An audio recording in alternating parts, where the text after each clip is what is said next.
ইকরাপুর পরিবারের কাছে অবশ্যই আলভি ভাইয়ের ক্ষমা চাইতে হবে। হবে হবে হবে ক্ষমা চাইতে হবে, অবশ্যই বিচার চাইতে হবে। ইকরাপুর পরিবারের কাছে অভিনেতা আলভির ক্ষমা চাইতে হবে। এখন ইকরাপুর এই জিনিস দেখে আমরা আমাদের স্বামীদের প্রতি আমরা বিশ্বাস হারাই ফেলতেছি।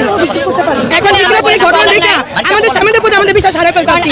একজন অভিনেতা একজন অভিনেত্রী দুজনকে নিয়ে যে পরকীয়ার ঘটনাটা অনেকেই বলছেন, ইভেন এটার স্টেটমেন্ট কিন্তু অনেক ডিরেক্টর প্রোডিউসার অনেক আর্টিস্টরা দিয়েছে স্টেটমেন্ট, মৌখিক স্টেটমেন্ট ভিডিও বা অডিও, যে তারা এই বিষয়গুলো জানতো, যারা নাটক পাড়ায় কাজ করে তারা অনেকেই এই বিষয়গুলো জানতো।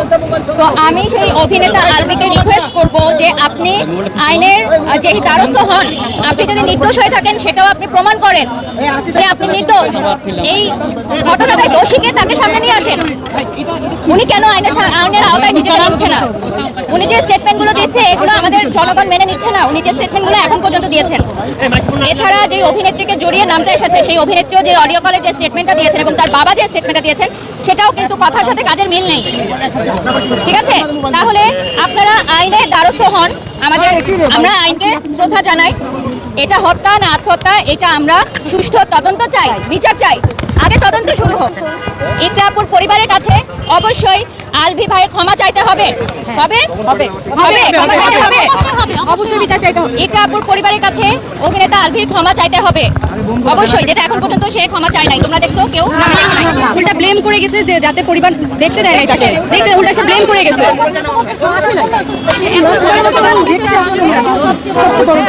এখন ইকরাপুর এই জিনিস দেখে আমরা আমাদের স্বামীদের প্রতি আমরা বিশ্বাস হারাই ফেলতেছি। এখন ইকরাপুর এই ঘটনা দেখে আমাদের স্বামীদের প্রতি আমাদের বিশ্বাস হারাই ফেলতেছি।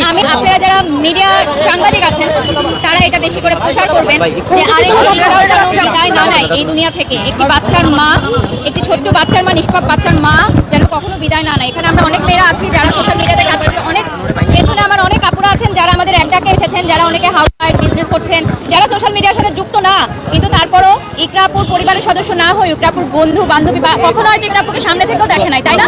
এরকম অনেকে আসছে যারা ইকরাপুরকে কখনো সামনে থেকে দেখে নাই। যে বছরে আমাদের অনেক বোনেরা আছেন যারা দূর দূরান্ত থেকে আজকে আসছে রোজা রেখে শুধুমাত্র ন্যায় বিচারের জন্য।